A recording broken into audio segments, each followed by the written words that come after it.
បានប្រាក់ត្រឡប់ទៅវិញរហូតដល់$200ឈ្នះរង្វាន់ទូរស័ព្ទ iPhone 17ចំនួន10គ្រឿងនិងនាឡិកាដៃ Vamen សរុបជាទឹកប្រាក់រហូតដល់$80 លាន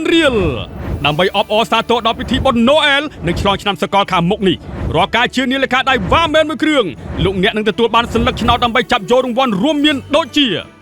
iPhone 17 Pro Max 2រង្វាន់ iPhone 17 Air 8រង្វាន់នាឡិកា Limited Edition Vamen ដោយអប្សរាអង្គរ1រង្វាន់នាឡិកា Vamen ដោយកេតមុខ1រង្វាន់នាឡិកា Vamen The King Majestic 2រង្វាន់នាឡិកា Vamen The King Marvelous 2រង្វាន់នាឡិកា Vamen The Queen Marvelous 2រង្វាន់នាឡិកា Vamen The Marvelous 2រង្វាន់នាឡិកា Vamen The Magic 4រង្វាន់និងនាឡិកាដៃ Vamen The Aircross Spider ចំនួន20រង្វាន់មិនត្រឹមតែប៉ុណ្ណោះរាល់ការជា model The King and Queen Marvelous នឹងទទួលបានប្រាក់ត្រឡប់ទៅវិញ$30 The Marvelous $200 The Majestic សម្រាប់នារី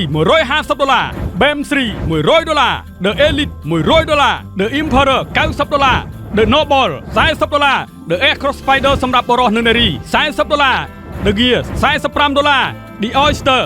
$75 The Milky Way $65 The Magic $75 The Aircross Snake Chain $20 The King Aircross $40 The King and Queen Majestic ដែលមកជាមួយខ្សែស៊េរីថ្មីចំនួន$30ថ្មីត្បិតតែ model Vamen ដោយអប្សរាអង្គរនិងកេតមុខពុំមានការបញ្ចុះតម្លៃតែរាល់ការជឿរបស់លោកអ្នកក៏ទទួលបានសញ្ញាឆ្នោតដើម្បីចាប់រង្វាន់ផងដែរផ្ដល់ជូនចាប់ពីថ្ងៃនេះរហូតដល់ថ្ងៃទី31ខែធ្នូឆ្នាំ2025តែប៉ុណ្ណោះសូមកុំឲ្យឱកាសដល់ចំណេញនេះកន្លងផុតទៅឲ្យសោះ